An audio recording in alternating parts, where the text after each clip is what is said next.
Welcome to a new podcast where we're breaking through and breaking it down with a new girl. Your host, Dawn Piercy. Welcome to a new podcast. My name is Dawn Piercy. I am your host, and tonight I am bringing you someone that is very funny. He is Rich Carucci. He's a fan of comedy himself. He's a second-generation comedian whose grandfather was a vaudeville song and dance and comedy act.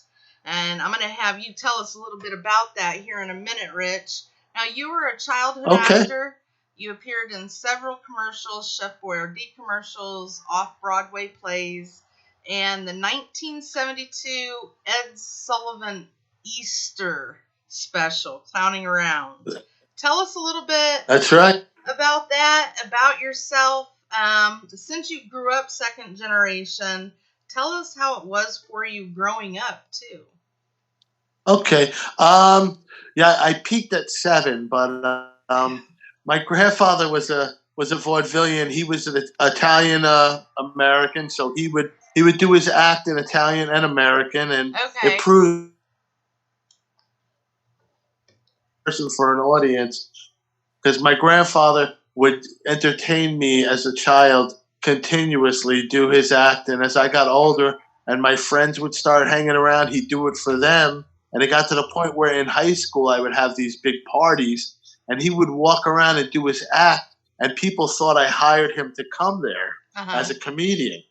So I would see people from high school many years later and they would ask me, he got the nickname Bozzy Nagol, because that's it's something that Italians put in their soup from the garden, and we just called him Bozzy Nagol, and that was his nickname. And they would ask, "How's Bozzy Nagol doing?" I go, "Oh, he passed away." But a lot of people remembered him. He loved comedy. Comedy and baseball were his two things. Okay. But he got me as a child. My sisters were in a beauty pageant at. It was Palisades Park Amusement Park way back in the day in New Jersey. There was the Palisades Amusement Park, and that was a big place, like a sort of like a poor man's Disney World. But they won a contest for the Little Miss America, and the prize was to be in a commercial.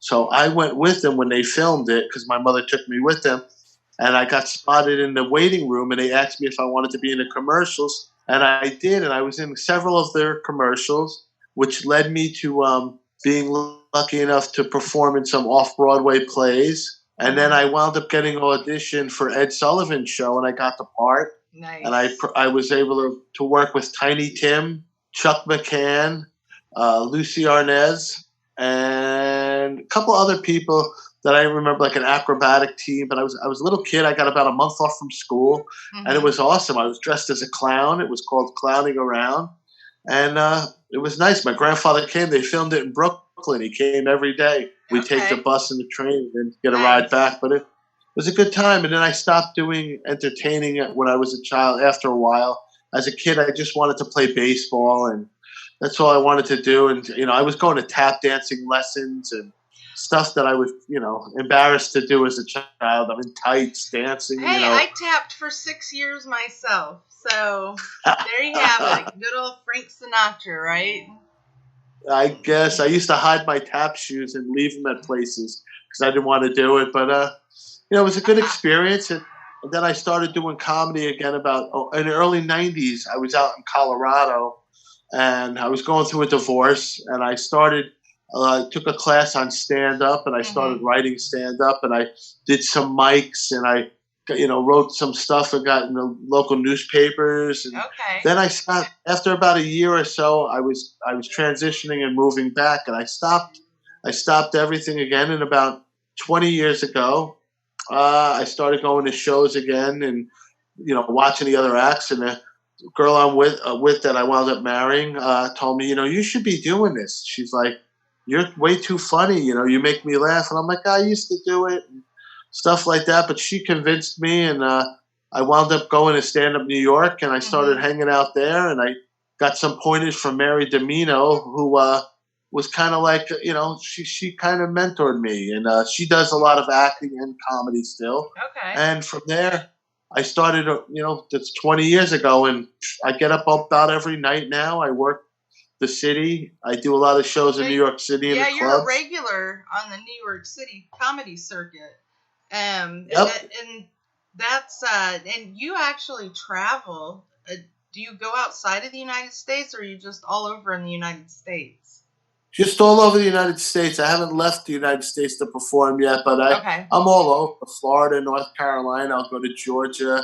I go up near, I'll drive 6 hours, do a show, and then drive home. I mean, 2 weeks ago, did the show 6 hours away, got back in the car, drove, and was in the city the next night. So not every night I do stuff. Nice. I do some radio and stuff like that, so I keep busy. Okay. Well, where can we tune into your show? Where can we follow you at on social media to keep up for our listeners? Well, if you follow me, it's richcaruccicomedy.com. It's my website, and it has all my dates on it. It has clips of me. I'm also on Facebook. I'm on Instagram. I have a Twitter account. I don't Twitter as much. There's so much stuff out there, I try to. Right.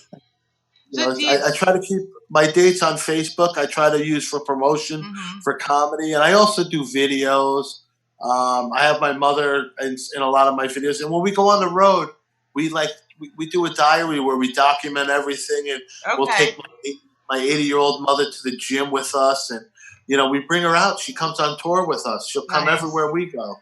So, we do a lot of goofy stuff. When you first started going on stage, did you ever have a time to where you got nervous, or you were in the middle of your skit and all of a sudden your mind goes blank or anything and you're just like, It used to happen. I used to get nervous. Well, once in a while I will still, depending, but I used to get nervous. Different, scenarios. There'd always be different setups. You're opening for a band one day. The thing I notice is when I'm at a place and there's music and you have to follow music and everyone's dancing and having the time of their life, and once they shut off that music, what's going to happen. Everybody's going to be like, what the heck? And it doesn't mix well. I had to do a private party about a month ago, and they were having a time of their lives, and they were dancing. I was there for 3 hours waiting, and I knew for 3 hours what was going to happen the minute they shut that music off. And sure as not, they shut that music off, and I think I was supposed to do 30 minutes. I got it to about 18 minutes, and the guy walked out and gave me the cut sign, and I was happy that he gave me that sign at that point. But, with stuff like that makes me nervous because I know how it's going to go. I go, this is going to go rough. And, I've been doing it for almost 20 years just about, so I could gauge when it's going to go bad. Now, you're the host of Kaufman Films, Insult Cab. Can you tell us a little bit about that? It was a pilot, and we were going to do it. It didn't take off. We filmed episodes. It was like Cash Cab meets Insult. It meets an insult. Like the whole concept was there was a cab that pulled over, picked up a passenger. In the front seat next to the driver was somebody sitting there. That person was a comedian, unbeknownst to the fare. So the object was, it was two comedians competing against each other in separate cabs.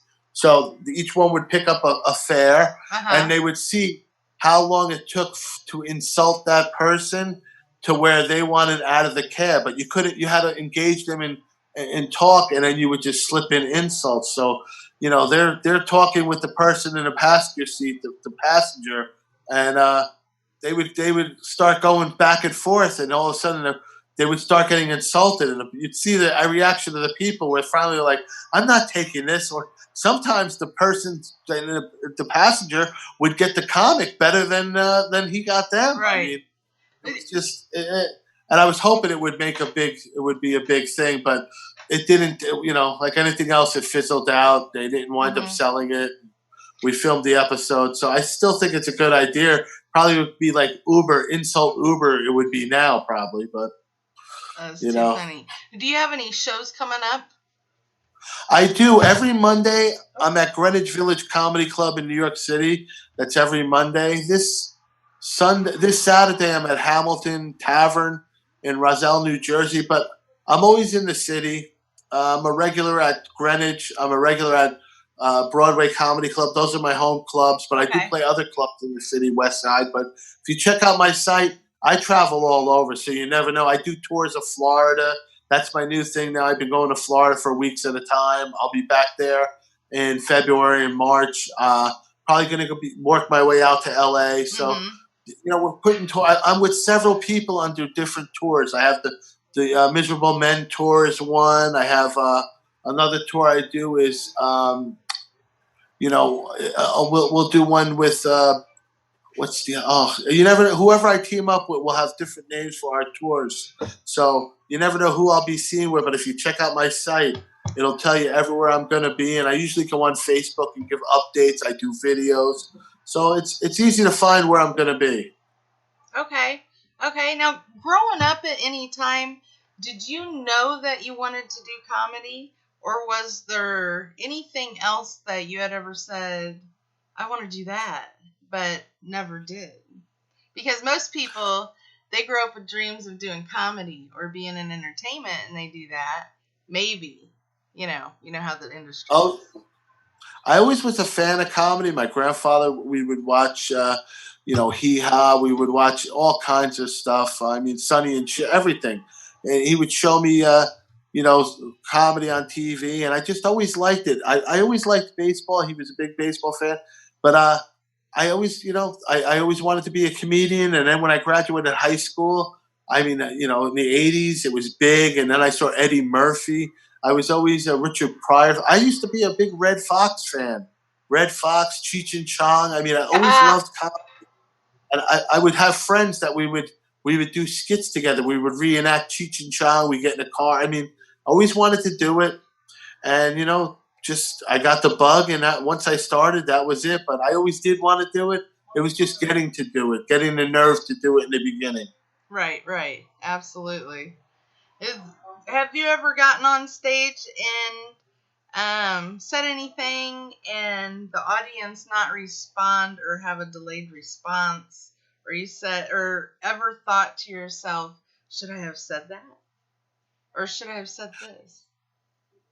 After every show, I run it back in my head and I think of what I could have done and what I didn't do. But I've been up there where, listen, I still have sets where it just doesn't go well. And you're like, well, these jokes are tested and, it's still, somebody asked me, what's my worst show I ever had? I don't know. Next week it could be. Who knows? I mean, it happens to everyone. I mean, I'll be up there sometimes, or the setup will be just terrible, or the microphone will kick out at the wrong time when you're trying to get the punchline, or I do a lot of places that aren't regular comedy clubs. So a noise or a waiter walks up, or somebody walks in, a phone rings. Just you're dealing with so many different things. So I've been through the gauntlet of no reaction, or the wrong reaction, or what I should have done, or maybe what I could have said. So it plays in my head constantly.